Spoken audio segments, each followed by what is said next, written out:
સુનિલ કુમાર પ્રફુલચંદ્ર પટેલ પહાડપુર ગામનો વતની છું. પહાડપુર ગ્રુપ સેવા સહકારી મંડળીનો સભાસદ છું. રજિસ્ટ્રારશ્રીના ઓર્ડર પછી સાબરકાંઠા બેંકે વહીવટદારની નિમણૂક કરી સમીરભાઈ એન પટેલ કરીને ઇન્સ્પેક્ટર છે મોડાસા શાખાના.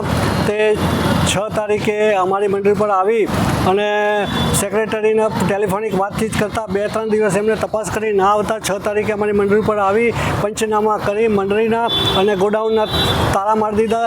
ત્યારબાદ સમીરભાઈ બીજા દિવસથી 2 દિવસ માટે એ રજા ઉપર જતા રહ્યા. અમને એમ કે ભાઈ ગાંધીનગર એમનું ફેમિલી રહે છે, ત્યાં કે હું રજા ઉપર છું અને ત્યાં એમને મળવા માટે ગયેલો છું.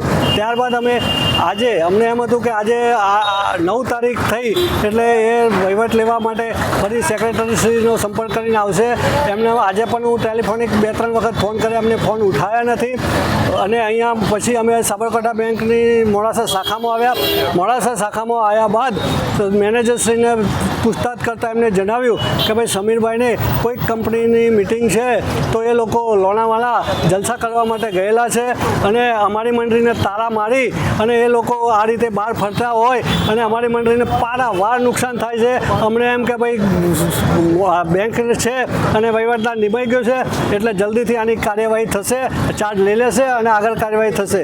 અમને એ ખ્યાલ નથી. પહેલાં તો અમને એવું હતું કે ભાઈ સેક્રેટરીશ્રી નાસ્તા ફરે છે, પણ હાલ તો એવી પરિસ્થિતિ થઈ ગઈ છે કે ભાઈ એમની સાથે સાથે વહીવટદાર સમીરભાઈ એન પટેલ બી એ કોઈના પ્રેશરમાં આવી અને કોના પ્રેશરમાં આવીને નાસ્તા ફરે છે અને ક્યાં જાય છે એ ખબર નથી પડતી.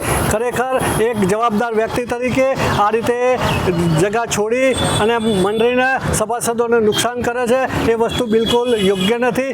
અમે સાબરકાંઠા બેંકના CEO નાયક સાહેબને વિનંતી કરીએ છીએ કે આવા જે અધિકારીઓ હોય તો તાત્કાલિક અસરથી એમની આમાંથી રદ કરી અને નવા ને ચાર્જ આપી અને ફરીથી વહીવટદાર ફરી ચાર્જ લઈ અને વ્યવસ્થિત મંડળીને જલ્દીથી આગળ વધે.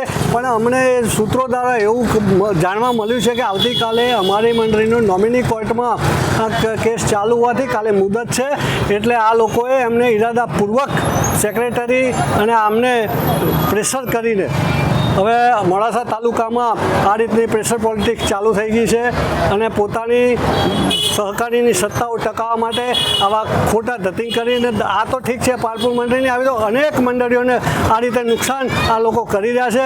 એટલે હું તો સહકાર મંત્રી રજિસ્ટ્રારશ્રી અને સરકારશ્રીને વિનંતી અમે બધા હાથ જોડીને કરીએ છીએ કે ભાઈ આ જે પ્રેશર પોલિટિક્સ જે અહીં ચાલી રહી છે એને દૂર કરી અને આ વહીવટદાર જે મૂક્યા છે સમીરભાઈ એન પટેલ તાત્કાલિક અસરથી દૂર કરી નવાની નિમણૂક કરી અને અમને ન્યાય મળે એવા અમારા સૌના માંગણી છે. બોલો ભારત માતા કી જય.